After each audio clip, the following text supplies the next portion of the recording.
Alright, so, first of all, I installed that myself, pretty proud of it. This video is going to be me explaining my philosophies in, like, my religious position, what I think the purpose of life is, things like that. Because I have had a lot of time alone in this van to be thinking and questioning why I do things, and when you think a lot and question why you do things, you stumble upon YouTube philosophy videos. Then you go down a rabbit hole of thinking and be like, oh my gosh, these people are wrong, and oh my gosh, they're really smart, so I'm probably wrong even though I think I'm right.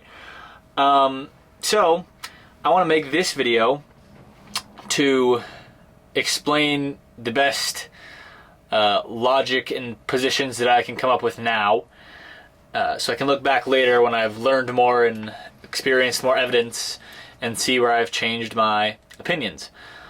I have recorded this video, this is the 4th time now, because either the audio is messed up, or I rambled too long, or I did a bad job explaining what I was trying to say, or I talked too fast. So hopefully this time I can be more articulate and have it all go a little bit smoother. So I will start, without wasting any of your time, with a big kicker of religion. I'd like to start by saying that my main goal in doing all of this is to not be casually contemptive of anything, because I believe that is a great way to stop yourself from pursuing the truth and gaining wisdom, which is what I want to do. So casual contempt, by the way, is being dismissive of something without knowing enough about it to prove it wrong. So I don't want to do that, and I've caught myself doing that with very, very many things. Religions, but also ideologies and people and lots of things. So my goal is to not be casually contemptive of anything, including the ones that I'm almost certain are crazy, like Scientology or Mormonism. So I grew up Catholic, very, very Catholic. I wanted to be the Pope as my future career when I was a kid. MBA, astronaut, nah. I wanted to be the Pope. And I did not miss a single church, a single Sunday of church my entire life up until I was 16. That is a true fact. My parents took me to one in the hospital when I was a baby, or so they say. So, as I've decided to not be casually contemptive, I'm going to pursue reading every single religious text and learning about every ideology I can, so that I can decide what I think is true with as much, evidence for all of them as I can. So, as of now, I would consider myself a passive atheist, which is essentially, I don't actively deny that there could be a God, or I don't actively claim that I have proof that there is not a God, but I don't see sufficient evidence that there is a God, and I'd add on to that myself that I specifically don't see sufficient evidence that there is a God that interacts with the universe. So I guess by that definition I would be a deist, which is the belief that maybe there's a God who created the universe, because how could we have something rather than nothing? But I see no evidence that he's ever interacted with the universe or sent any prophets, or that we have anything supernatural like souls or ghosts or holy spirits or anything like that. Deism is essentially just saying maybe a God created the universe and then hands off since then. But then the question is who created him, so I'm kind of 50-50 on deism. My definition of a God, I also want to add in that for all of these things, I want to mention what I would think would constitute as something that could change my mind. So let me start by defining some terms. My definition of a God is an omnipotent, omniscient being. Most religions add omnibenevolent and omnipresent, all those things meaning omnipotent, all-powerful, omniscient, all-knowing, omnibenevolent, all-loving, omnipresent. He's everywhere, all at once. So, by the way, I'm reading this off my notes that I wrote for myself, not someone else's words. So, by that definition, To convince me of the authenticity of a religious text, like the Bible or the Quran or something, you need to prove that the book was written or dictated or somehow authored by God, which I just defined. There is nothing added by humans to the book, meaning the book is 100% his own words, and that the book, as any book written by a perfect God would be, has zero mistakes such as contradictions, because an omniscient and omnipotent God could not contradict himself. Because if you're contradicting yourself, you cannot be right 100% of the time. And a perfect God would have to be right 100% of the time to be a perfect God. So a book would have to be his own words, which most of them claim they are, and it would have to have zero errors, such as contradictions, historical inaccuracies, things of that nature. Also, if they're going to claim that their God's omnibenevolent, it would have to have zero call to harm another member of God's children. Or anything, I guess. So, a book that says God is all-loving but then facilitates slavery would be contradictory in my opinion, and it wouldn't count as evidence for a God. Of the religious texts I've experienced so far, which is to say, not an extensive read of all of them, none of them seem to be perfect. I have found contradictions in all of them, including but not limited to claiming omnibenevolence God and then facilitating suffering, like I just said. The first one I'm reading because I met some Mormon girls at a park in Austin, and they wanted to convince me, and I said, you know what, I'll not be casually contemptive, I'll listen. The first one I'm reading is the Book of Mormon, and on page 1 I found contradictions, so that one's not seeming to be the right answer so far, but I'm going to read the whole thing all the way through. Next I'm going to read the Bible, I think, then probably the Quran after that to get the big hitters out of the way. So, I'm going to cut here. I would also like to add that on top of being perfect as a necessary but not sufficient proof that the book was written by God, it would have to have come with proof that the book was written by God rather than a human who's really good at writing, or humans who are really good at writing, which would be very, very difficult to get, because proof of God would be God, I'm going to call him a him, displaying omnipotence and omniscience and then saying, and this is the book that I wrote, which I don't think is going to happen, and most theists agree. Some of them don't. Joseph Smith thinks that God will come to you. The Book of Mormon says if you ask for evidence, God will give it to you, which is wild. Which is why most religions rely on faith, which I believe is circular logic, because you say, what's the proof for Jesus? They say, there is no proof, you have to have faith. And you say, well, why should you have faith? Because Jesus died for your sins. But that's kind of, you should have faith in Jesus because Jesus is God. You should believe that Jesus is God because you have faith. It's kind of like A must be true to make B true, and B must be true to make A true. So it's circular logic of the whole, you should have faith because you should have faith. God. So then comes the question of, if I'm an atheist, most theists would then claim, well, how do you have a grounds for morals? Why do you believe in good and evil? Where do those come from if there's no God? So I should explain what I think is the solution to all this. I believe that good and evil exist because it aids in survival. Simple as that. It's an evolutionary trait that stayed within the gene pool because it aided in survival. And the humans who do not believe in good and evil or cannot cooperate tended to not get their genes in the gene pool. As simple as that. That's what I believe good and evil comes from. And I believe the purpose that humans were designed for was to survive and procreate. It would be very hard to present evidence to me of something else. So, what we do once we have, what do we do when we've risen to the dominant hierarchy of the species and we can survive and procreate, without much effort? That was a Jordan Peterson reference. But what do we do once we can, survive and procreate easily? What do we do with all our spare time? And I would say hedonism.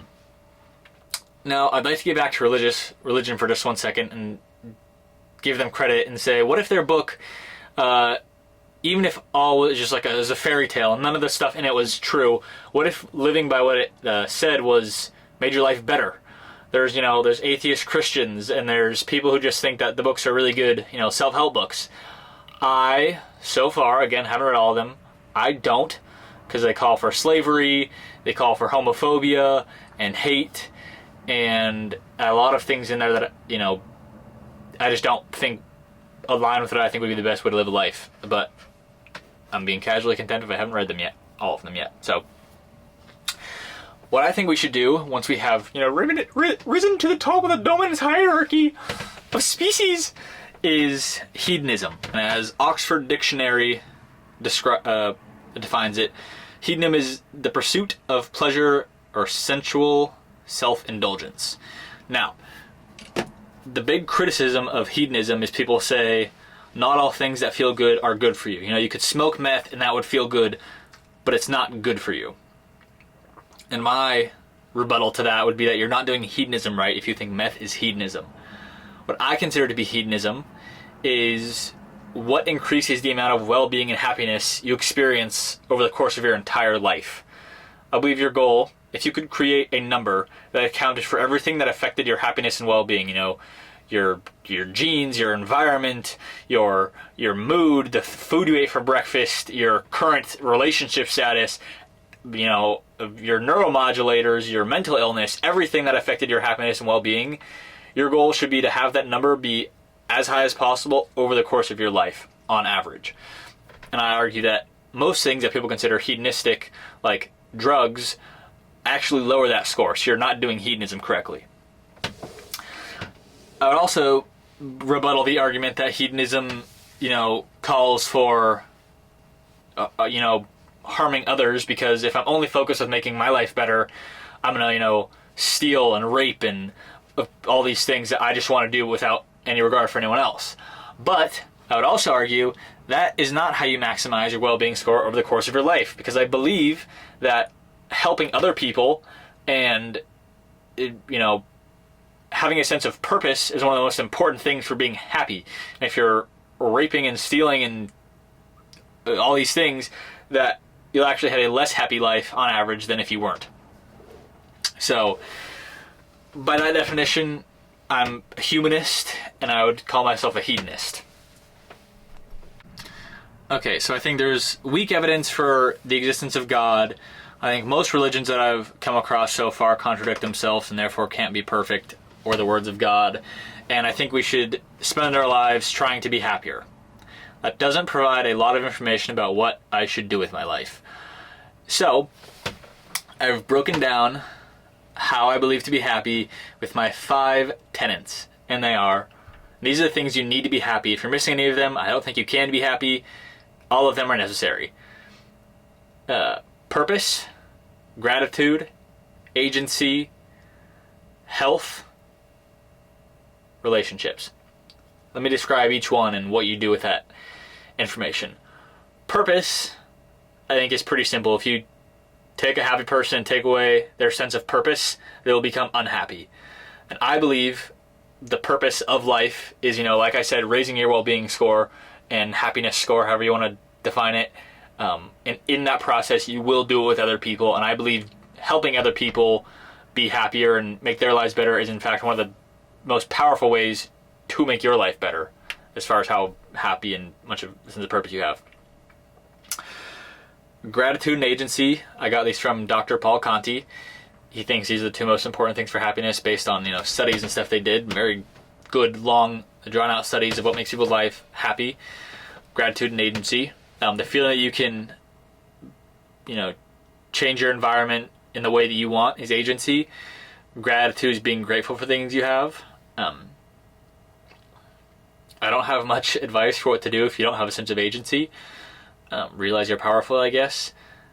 For gratitude, I've noticed journaling about the things I'm grateful for and meditation, so I can practice the skill of, only thinking about what I have in front of me now instead of worrying about the future or reminiscing on the past, has really been helpful for gratitude. So meditation is a good skill.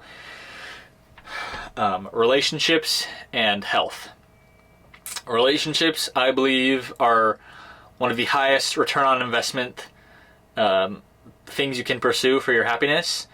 I'll leave it at that. I don't have much advice for how to be better at them because I haven't been in many myself as far as romantic relationships, and I'm not a perfect friend or, son or anything else that I could give great advice on how you should proceed with your relationships. Go to therapy. It's what works for me the most so far. And the last one is health. This is the one that I've had the most personal experience with, the polar opposites of being extremely unhealthy and extremely healthy, and the one that I've noticed has affected my happiness the most. Now, if someone had, an extreme case of feeling no purpose or an extreme case of feeling, no gratitude, maybe that would be the most, relevant thing to you. But for me, health has been the thing that I've experienced the polar opposites the most, and has helped me the most. I think I've always had the implicit goal of being happier, but I just used to think that, drugs, I used to incorrectly be hedonist. I used to be drugs, unhealthy things, unhealthy diet, not sleeping, all these things that were immediately good, but, long term made me less happy. In fact, very, very depressed. Or in simpler words, pathological behaviors.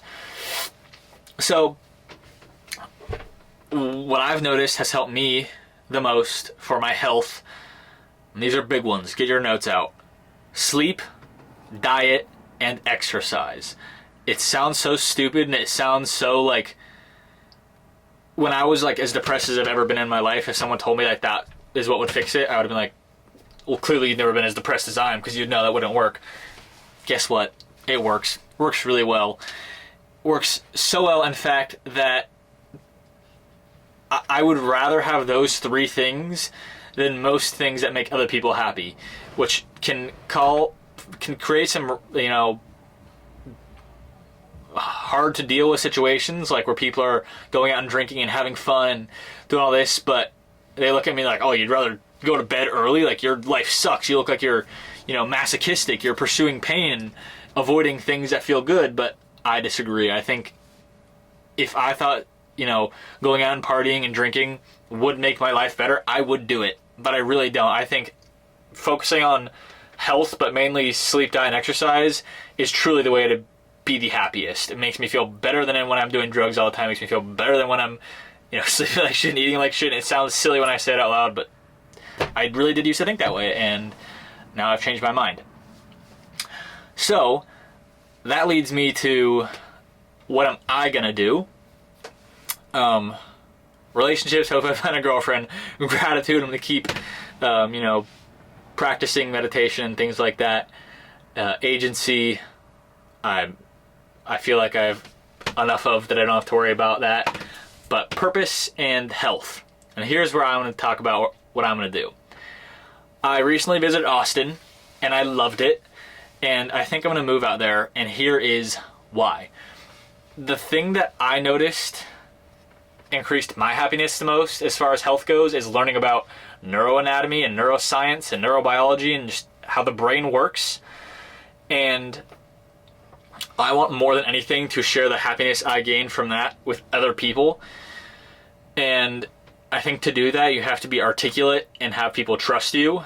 And I wish it wasn't this way, but unfortunately, having a degree of some sort is probably the best way to convince people of your, authenticity and your credentials. It is the only credential people accept, actually. So I want to get a degree in neurobiology, and the reason I want to go to Austin is because they have a really good neuroscience program at UT Austin. A bunch of great neuroscientists have gone there. The next one is sense of purpose. Like I said, I want to make other people's lives better. And when I say, how do I make other people's lives happier, I think laughter is the purest form of happiness. And if you could give that to someone, you are directly making their life better with no stipulations. Just their life will be better if they're laughing. It's hard to disagree with that. So giving people laughter, because that's just my favorite thing in life, give me a sense of purpose, and sharing the great benefits of neuroanatomy and neuroscience and how your brain works for other people. So another reason I want to live in Austin is because I might want to try doing stand-up. You know, I could see it being something that works out, and I make a lot of people laugh, and I really enjoy doing it, and you know, I help other people laugh and be happy. It could also be embarrassing and cringy, and I dislike it, but worth a try. If anything, I really enjoy going to the shows, so another good reason to live in Austin. The last thing about purpose and making other people's lives better is philanthropy. I think you'd be wise to act on the gifts that you have specifically in making a change in the world. And I think the things that make my life unique are, not to toot my own horn, this may look cringy if you disagree, but I think I'm kind of funny. I think I have a really strong ability to enjoy learning about neuroscience, and just a circumstance of my life is I have money. And money can be used to make other people's lives better or your own better. It could also be used to make people's lives worse. But my goal is to make enough money that I can share with other people in a way that feels meaningful to me. There's a lot of different ways that it would feel meaningful to me, which I won't get into now because I'm not positive how I'm going to be a philanthropist yet. But I do know the goal of making a whole bunch of money. And I think the way that I've decided was the best way to do that was real estate. I know that's what I've decided is the best way to do it, is real estate. If you look at the common thread amongst all rich people is they own real estate most of the time. And that's been the case throughout all of history. So I'm going to go into real estate. Another and last reason I want to live in Austin is the real estate there is very affordable, and I can have a nice house and a bedroom that I can really focus on my health and having all the things that I don't have in the van. And I can rent out a place to my buddies that I don't feel like a piece of shit for charging them $1,000 a month to share a bed, like in Santa Barbara, which is what they did to us. So that's the last reason to move out to Austin. Yeah, so to sum it up, I also don't believe in free will. Very important. Kind of detached from everything else. Another reason I don't believe in religion. I don't believe in free will. I highly, highly suggest Sam Harris's book called Free Will. It's 60 pages. You can read it in like an hour. It's very, very good. If you read that, you'll know as much as I do about it, and you can dispute my opinions then. But basically, I'm a passive atheist, a hedonist, a secular, which is redundant because I already said I'm atheist, humanist, and I've explained the ways that I want to be happy, the 5 tenets of happiness that I've come up with. So there's that. I can't wait to watch this back and see all the places where I was wrong and where I've grown, and get back to you if any of the religious texts have changed my mind. So thank you for watching this very long, drawn-out video. I will get back to you when I learn more. Bye.